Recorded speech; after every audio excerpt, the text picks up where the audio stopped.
అంటే ఇంతవరకు ఎన్ని స్కూల్ తిరిగా నేను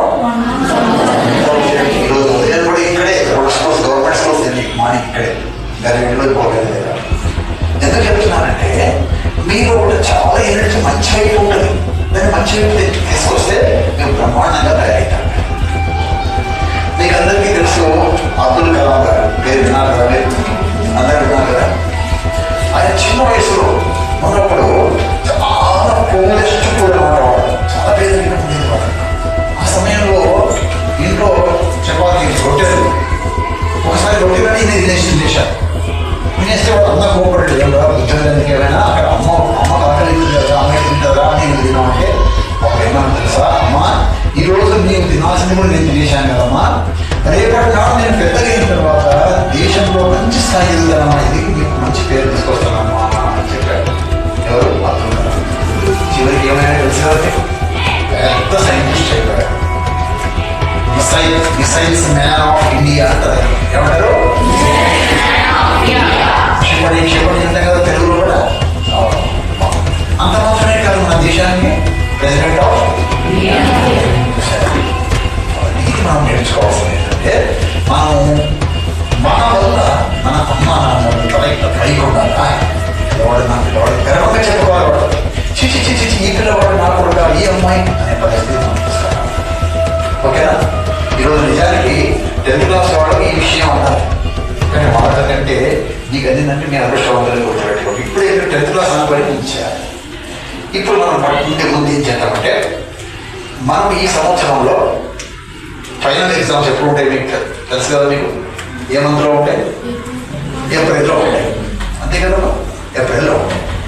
ఫైనల్ ఎగ్జామ్లో 8th క్లాస్ వాళ్ళకి ఎన్ని సబ్జెక్ట్స్ ఉంటాయి? మొత్తం సబ్జెక్ట్స్ ఎన్ని? 7. 9th వాళ్ళు కూడా 8th వాళ్ళు టోటల్ మార్క్స్ ఎన్ని? అన్ని పేపర్స్ కలుపుకొని టోటల్ అన్ని సబ్జెక్ట్స్ కలుపుకొని టోటల్ మార్క్స్ ఎన్ని ఉంటాయి? 600. మీకు కూడా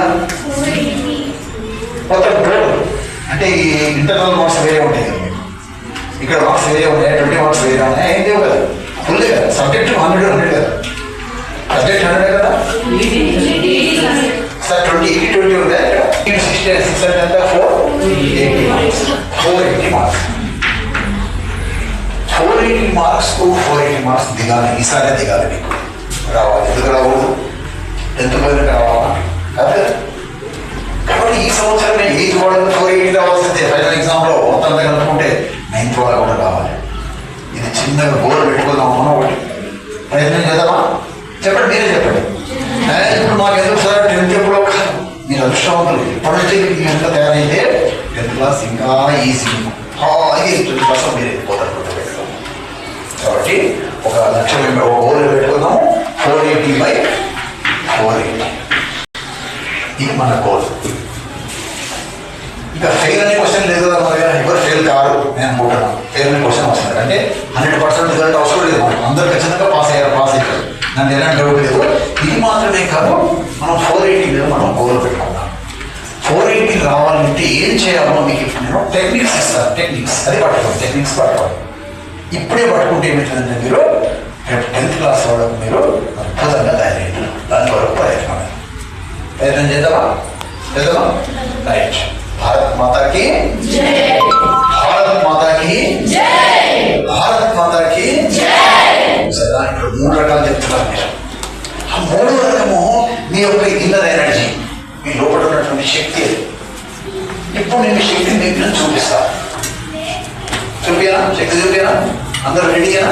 నేను చెప్పినట్టు చేసుకోవడం అంతగా ఏం లేదు. మీ ఎనర్జీ తప్ప మీకు అనిపిస్తుంది, ఇంత ఎనర్జీ నాలో ఉందా మీకే తెలుస్తుంది. ప్రయత్నం చేద్దామా? రైట్. భారత్ మాతాకి జై అంటే ఎవరికి జై కొట్టారు మీరు? ఎవరు చూసారా? ఫోటో చూసారు కదా. ఫోటో పైన ఒక కిరీటం లాగా ఉంటుంది కదా, అది ఏంటంటే ఒక సింబల్. దీని సింబల్ కదా హిమాలయన్ మౌంటైన్స్, హిమాలయ పర్వతాలు. ఓకేనా? ఇటువైపు చూస్తే ఒక సముద్రం, సీ, అరేబియన్ సీ. ఇటువైపు చూస్తే ఇటువైపు సముద్రం. ఎందుకు అరేబియన్ సీ పేరు వచ్చింది? అక్కడ అరబ్ కంట్రీస్ ఉన్నాయి కాబట్టి దానివల్ల దానికి ఏం పేరు పెట్టారు? దాని పేరు ఏం తెలుసు? అసలైన పేరు సింధు సాగరము అనండి.